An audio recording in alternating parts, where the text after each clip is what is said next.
Well, garden friends, it's late October. I think today's the 24th, and we're expecting some more rain tomorrow. We've gotten a lot of rain this fall for us, and it's been delightful. But there's still so much beauty going on in the garden, even though it's fading. And I wanted to record where we're at right now.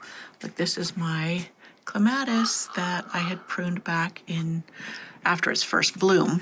And yeah, it grew back and bloomed again for me. My pots never did do that great. I think I really need to clean out the soil and redo them. But I'm going to transplant the delphiniums, is right in the middle, in the garden beds. And the petunias, of course, will die off, but that's okay. They were beautiful, the little bit that they did. My favorite salvia of the year, it just bloomed and bloomed and bloomed. I never had to deadhead, I never had to do anything. And it just continued to perform. So yeah, that is just a gorgeous one. I'm going to take cuttings of it. And then I think I will put one over here so I have one on each side. So it's even. So that's the plan with that. You see, this is the bed that I cleaned up because I wanted to move things around. And yeah, it looks pretty good. I need to add some compost and maybe some mulch. Move a few things. Make room for that salvia that I said I was going to take cuttings from. Here is some iris I dug up and I still have yet to pot up. Thought I would pot them up and then I could give them away in spring when people could see what color they were. Or I know it's white hot, I'm sure that's what it is. And then I could give some away. I have other spots in the back I could also put some. These petunias did great all summer long. I was impressed. I think the color is jazzberry on that one. And this one was the bubblegum pink and the jazzberry. I prefer the jazzberry. So that was one of those containers I got at Lowe's on the bargain rack. And yeah, it just provided beautiful color all summer. I never had any problem with budworm, thankfully. But I don't over-fertilize. You can have problems because you over-fertilize, especially if you use a synthetic fertilizer. That attracts the moths and stuff that lay those eggs. So down here is another salvia, the same type, but this is a different color. It's a little bit lighter pink. Look at my Sahara Rudbeckia. So look, it's putting on, I cut it off because I needed to clean around here, and I was digging because I had gopher trouble. And yeah, look at it, just started putting on blooms real short. Again, I really love that one. I have more I'm starting. I'm going to start them in a container. That is Polka. That's a climbing rose. I need to attach it back to this post over here so that it will climb it. My LD Braithwaite roses, they really enjoyed being in the ground rather than a container this year. And I enjoyed, they're not big, lush as far as around, but they do throw out these long canes. That's typical in my area of the David Austin roses, but that's okay. I enjoy them nonetheless. So over here is my hot raspberry buddleia, which I need to cut back. I have to cut mine back in the fall so that the snows don't destroy them. We get heavy wet snows. There's a beautiful rhododendron over there. It just keeps getting bigger and bigger. Look at the Japanese maple I put here. I'm going to put it in a prettier container, a little bit larger, and it can continue to grow on. That color is just gorgeous right now. My poor pink dogwood, look at the beautiful leaves on it. But see how sparse the leaves are? It's got borers, and I'm probably going to lose it. I'm trying to, give it a boost with some root stimulant and stuff like that. But you see down there, you can see the trunk. Yeah, that's where the borers got in and they're doing their damage. And I've looked it up. There's not a whole lot I can do for it. This is my oak leaf hydrangea, doing pretty. My black lace elderberry, which, you know what, it does okay. But it's a little airier than I want in this spot. I'm going to leave it. but I'm going to add right here where this rose is. I'm going to move, let me turn you around very slowly. Well, okay, not very slowly, but slowly enough. The limelight hydrangea. I'm going to move it from there because it's crowding out other things that I want, and I don't need it as far as a buffer to the road for as far as visual. And I think it would be beautiful right here and provide a better backdrop, a thicker one, because I kind of want to obscure the driveway. So that's my plan. I have my bench pulled out because I was looking down here at my Jazz Hands mini, what is that, Chinese fringe flower. And I need to pull up that fern. Anyways, so the one down the hill at a neighbor's house, it's red. And I was just pulling my bench out of the way to see. It gets hidden down there. So I may end up moving it, especially if I do the hydrangea back here, and put it in a spot where it can really shine. But I want to show you something that is just, look here. I have one of my reblooming irises, and it's got plenty of buds on it. This one has 1, 2, 3, 4 buds on it. This one has 4 buds. I don't know, some of them look like they might have gotten froze, but it looks like if it continues to be mild, I will get iris blooms in late October. That is just so fun. I know my Champagne Elegance bloomed a few weeks back, like last month, and it was beautiful. See, this is all torn up here. Gophers. I found one of my nepitas, or nepitas, however you want to say it. The roots had been eaten off. They have not touched the nepitas, and all of a sudden, they liked that one. So I don't know. The bee enjoying the gaillardia. This is one of those. I said I got or maybe I didn't mention it yet, that I got several colors of the salvia that bloomed and bloomed and bloomed. And this is a deep purple one. And then I had showed you the pink one. And then over here is more of a violet purple one. So hopefully they'll perform as well as the other, and they don't get quite as tall. See, I love this one is Mystic Spires, but it gets so tall and it starts to lean if you don't stake it up. I didn't stake that, and I should have. But yeah, isn't that beautiful with the rose there? So even though things are fading, I'm just really enjoying the cool weather. We've been getting up into the mid to upper 60s. The nights haven't been too bad. It hasn't been freezing yet. One night got pretty close. Some of my dahlias kind of look like they got frostbite, but it's only was that one night. So everything is looking beautiful. This limelight, see how it's leaning too far forward? Yeah, that's because last year I did not trim it back before the heavy snows. I just tested it. And yeah, it mangled the canes, whatever you call them, stems, so that they leaned over rather than staying upright. So this year, well, I am going to move it. I hope I get to it before we get snow. But what I was going to say, when I do, I will make sure I keep it pruned early in the season so that it doesn't get mangled by the heavy snow. Now, most people, they do not prune them until spring when they see buds coming out. But that is much too late for me because the damage will have been done. So you have to garden according to your local needs and not what is traditionally done by everyone else. That's something I learned in my 40 years of gardening. There's no one size fits all, and you just have to learn what suits your immediate area and climate conditions. So here is the Zinfandel. It's starting to fade away, but this one was just so gorgeous this year and bright.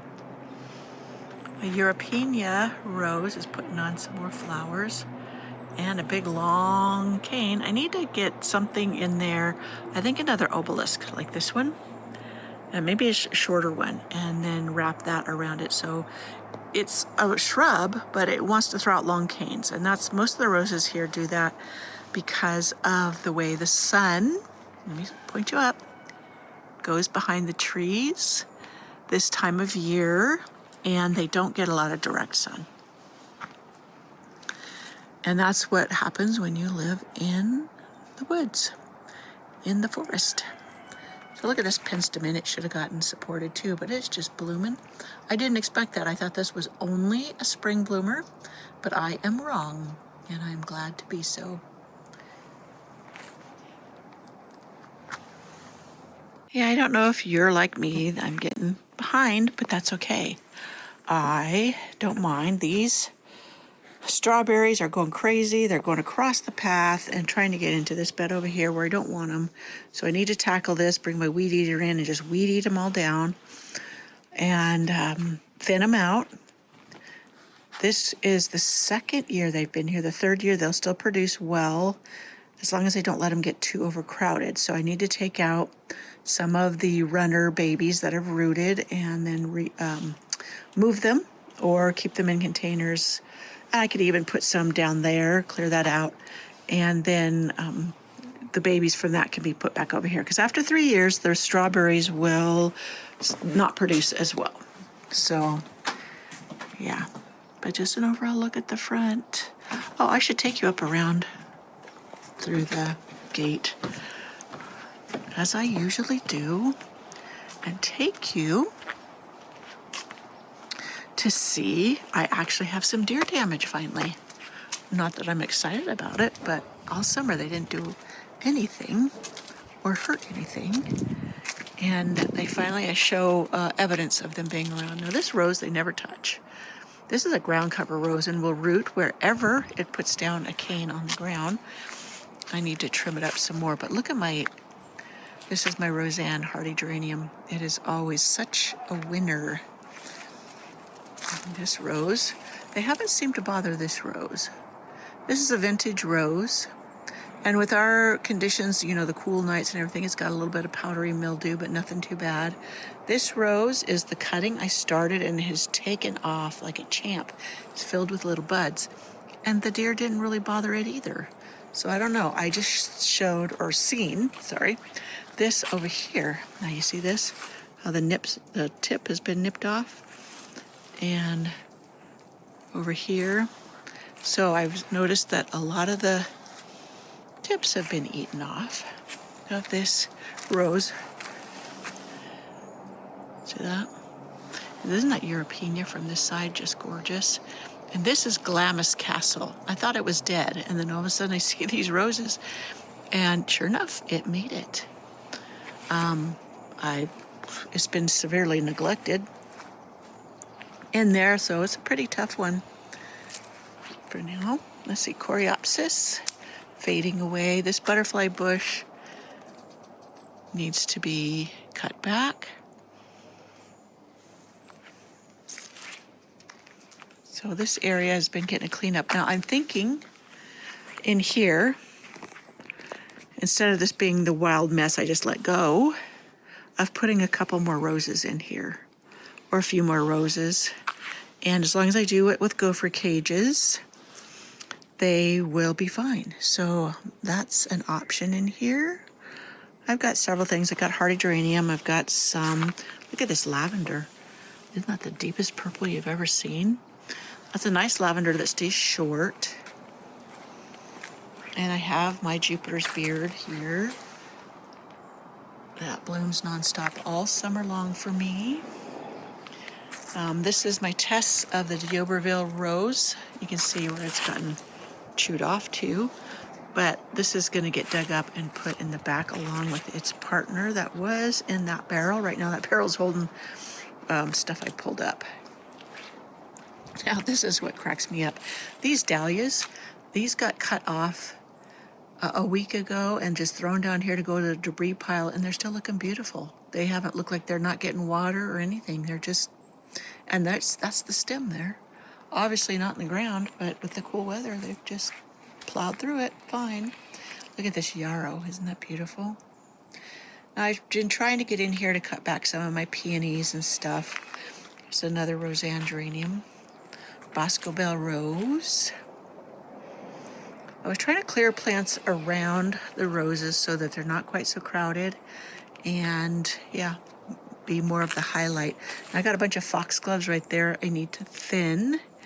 I just want a few. I don't want them too many. And then this whole area, I want to figure out what I want to do. I have a delphinium here, some lilies. I think those can stay. There's some daisies here. I may put them further out here so that they're not crowding around those two roses. My Hyde Hall. Now, I had somebody said they didn't do roses because they were too much maintenance, and don't be led astray by that. I do not, I would say, have any more work. I don't do any more work with my roses than I do the other perennials in my garden that may need deadheading. They get put in and they get mulched. They get fertilized with, just my liquid organic fertilizer and watered. And that's it. And that's about what I do with many of my perennials. Look at this. Here's some more dahlias. Now, I bought some dahlias on a whim late last year at Costco, and these pink ones were it. I had this one. What is that one again? I can't remember. I know you'll know what it is. But Einstein? No, I can't remember. Anyways, I overwintered it in the pot in the greenhouse. But this is the one also from Costco. Now, I wasn't going to do dahlias again. I was just going to do the ones that I had and overwintered. And then I did a video on how I, propagate the cuttings. Look at that Japanese maple. That's another one I started from seed. But anyways, the only dahlia I really want to keep is that one. I just love the color of that. It's called David Howard. And I think I'm going to put it up in the front garden, though this one's done excellent here. And pulling it up won't be hard because it is in a pot. And I pull it up, cut it back, then pull it up, and then put it in the greenhouse. So I could also put it in the basement. And that's about it. I don't even take it out of the pot usually. So you can see where that deer ate that hollyhock. And look at this rose here. It's Demitasse, and it loves the cooler temperatures because look how beautiful it's doing. So I'm surprised the deer didn't go up there and get it. They haven't been going through areas. I know they don't like to really go through different plants and stuff. I mean, that's why a lot of tall plants along the edge of my garden seems to deter them. You see my shadow, the sun's behind me. Here's another one of this is Quickfire Fab, hydrangea. After this one's here, and then I have another one over in the back. I guess I need to wait a while for it to really wow me. The flower heads aren't as tight as my Zinfandel, and my Zinfandel seems to have performed so much better. And I got the Quickfire Fab because it was supposed to bloom earlier, and they don't. And it could be just where they're located in my garden, but for that attribute, that's been a fail for me. But it may impress me after it's really gotten going more. I don't know. So yeah, there's a lot to be done if I get to it. But you know what?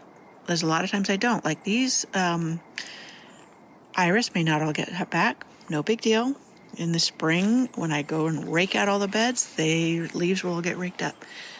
If I do get to cutting them back, great. I do know I really need to get in there. Look at the foxgloves. They're so thick.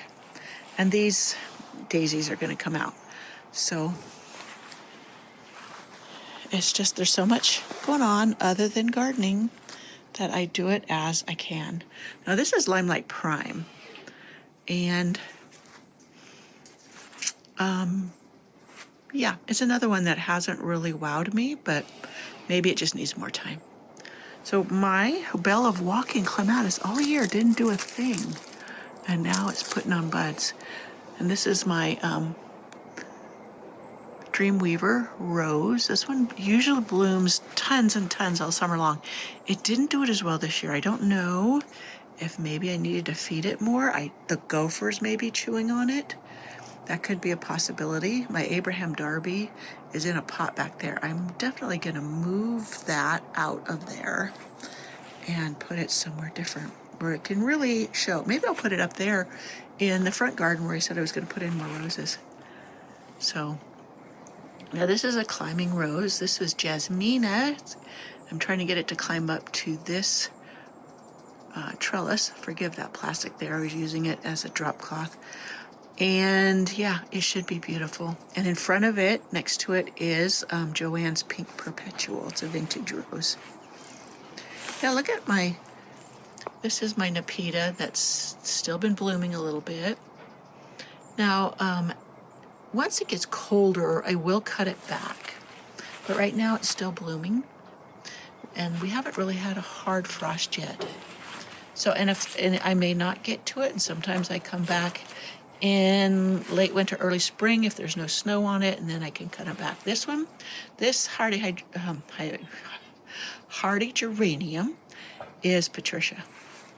Isn't it gorgeous? But it gets so big and splays everywhere, so I'm going to move it to somewhere where it can take up all the space it wants to. Maybe over there by where the lilacs were. And I don't know why that cup is laying there. It must have blown off the porch. Let me go pick that up. If I don't now, I'll forget about it.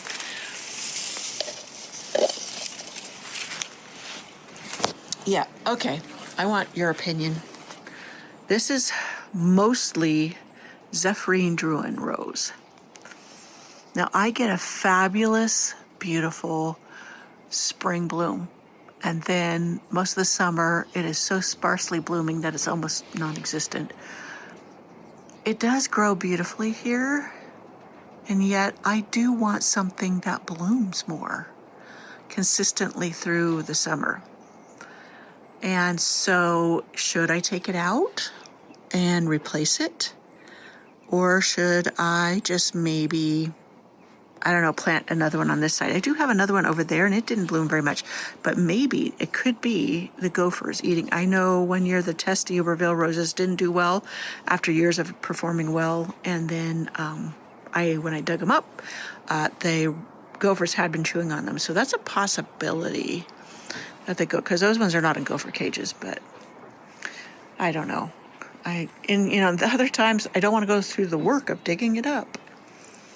Oh, look at here. Look at that. Little roses. I can't remember. What is that one? I'll have to look at the tag. I do not think that, I'm just trying to really think. I don't think that's the fairy rose at all. I think that one's over here. But it has some brown cover. Look at my Jubilee celebration. If it stays warm enough, I'll get some more blooms. And look at my love song. So beautiful. The lavender rose. Oh, I missed something, guys. I'm getting going. Look at this. The sweet pea. I walked by this earlier, and the scent just bowled me over. It was so wonderful. It is so wonderful. And look, I've got lots of seed pods coming, so I'm going to gather those up, and I'll spread some at the base, and then I will put more along these other rows. Like I'll put one at the base of Jubilee Celebration. I might even put some over there, just because the more the merrier. And I do have other sweet peas, but that Royal Wedding one is so fragrant. Not all of them are as fragrant as others, but yeah, this is Sunblaze Salmon, and look how tall it's gotten. It's almost 3 feet tall. I like them shorter. See, there's dragon fruit is staying shorter. But look at these dahlias down here. I didn't support them, and they're just laying down there. But look how many blooms is on that. That is one plant. See there, you can see the stalk coming out of the pot that's in the ground. I like that one. I might put that one up front too, overwinter it. And I think the others I'll probably give away. I'm thinking I want to take these boxwoods out of these two planters here. I'm terrible at pruning them. So, yeah, and this one's starting to splay. And then the wire vine I'm going to take out because I just want to take it over. So maybe that'll help, and I can prune it. I don't know. I know they've probably rooted down through the bottoms of the pots. So over here, I have a rosemary in a pot. It's doing well. I'll have to put that in the greenhouse. I already dug up the geraniums and bagged them to put in the basement. You know what? I didn't share that yet. I need to do that. So this is the side of that Japanese maple. And this is a hardy geranium called Bill Wallace. And it has these delicate little purple flowers. It's pretty hardy, and it does well. Here's Bear's Breeches. I'm not sure how you pronounce it, but it's done exceptionally well this year. I didn't know if it would overwinter last year, and it sure did. So, Thomas Edison, that's the name of this dahlia, like the one over there. And this one's leaning over too.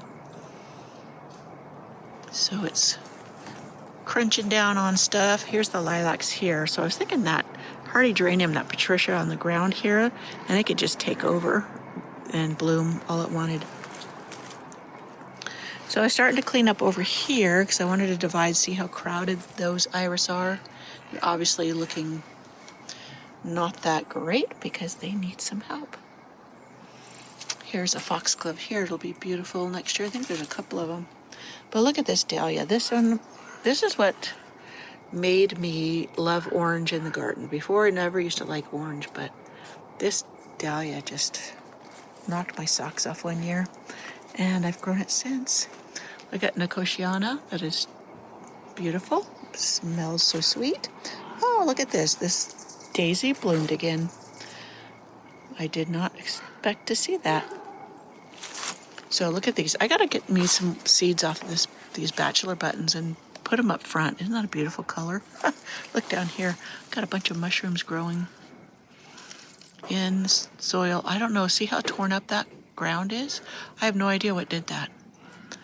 The gophers, that's all I could think of, but because that was a flat path that I had the mulch on, and all of a sudden it's all torn up.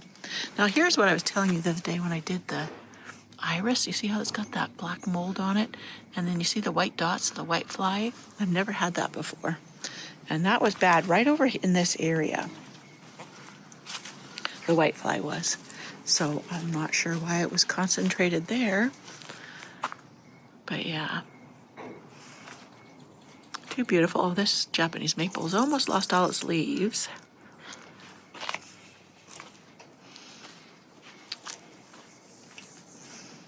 So you can see up there, my husband finishing up my greenhouse.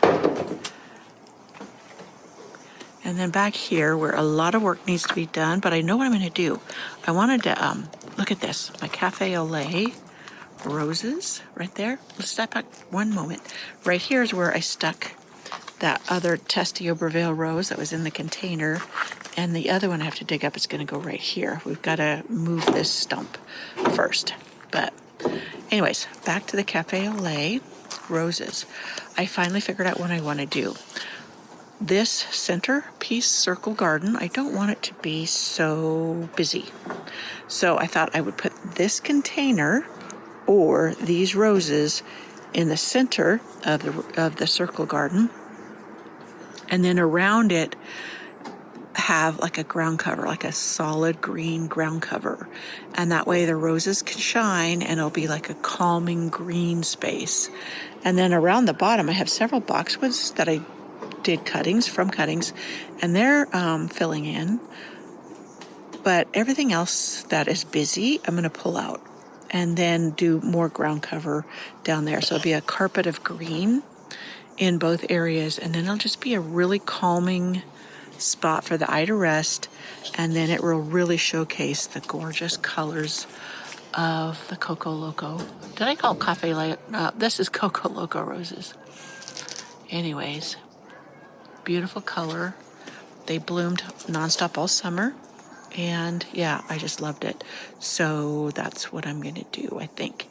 And then that will be that. This wheelbarrow needs to get moved. That bench, I think I'm going to put a bistro set right there. What do you think? With an umbrella. And then have a bistro seating area. Can you hear the kids playing in the background? I love hearing kids playing. So yeah, even though this has been actually not even worked on most of the summer, it has still been beautiful. And that's because of things that are in place, like this lamium. Just, it was allowed to roam, it choked out weeds. I didn't have to worry about weeding in there. And the same over there, different things that are just so thick that I didn't have to worry about mini weeds. Now, oxalis, I always get oxalis. You see how it grows between the path or stepping stones? That's okay. You know what? I just go in when it starts getting taller and I just mow it down with the weed eater and do whatever. So I'm filling in with some sedum. Let's hope it takes off, and then it will help choke out the oxalis too. So, yeah, slowly but surely, once that is done, we can clean up this mess here. Look at my milkweed. This is a crack up. It's all got these fuzzy things. I'm sure it's going to spread and grow in many other spots. So this is one supposed to be hardy here, so it should come back next year. And that Gara has been gorgeous. So we haven't really walked in it. Look at this Japanese maple. This is my Crimson Queen. Isn't that beautiful? I want it to stay shorter, so hopefully it will. So let me walk over here. Look at that. That's my other Japanese maple. Don't you love that yellow of it? Okay, let's walk around here. This tree rose, I was trying to move it. It was so heavy. I need to get my dolly to put it on. Now look at this beautiful. Oh, great. Look at that. Look at the seeds. See, I can pull up these seeds and I can start these, grow these. And I don't know what color it'll be because it probably cross-pollinated with other geraniums in my garden. So, oh, look at these. This delphinium. I cut this back hard after the spring bloom, and look, it's re-blooming. That hasn't happened for me before because I'm always trying to get the seeds from it so I don't cut them back. But this time I did, and I'm glad I did. So, my smoke bush got a haircut, so it's no longer got those long, wild limbs. Isn't it beautiful with the sun shining through? Okay, well, I'm stepping in areas and I'm really squishing down. That means the gophers cut tunnels going in there. So I need to set my trap out here for them. I try to keep the population down, or else it just decimates my garden. So that, my friends, is my October garden tour. My succulent tub. I did a video on putting this together and then I never posted it. And it's really done tremendously well. Look at that coral sedum. I don't know if this is Angelina or if it's lemon coral sedum. But yeah, got hens and chicks in here. And this doesn't belong here. I just set it here briefly. So yeah. We're all good. The Verbena bonariensis. I'm going to move this to over in that corner back there. And all of that. And the next time you see me, I hope to be inside the greenhouse.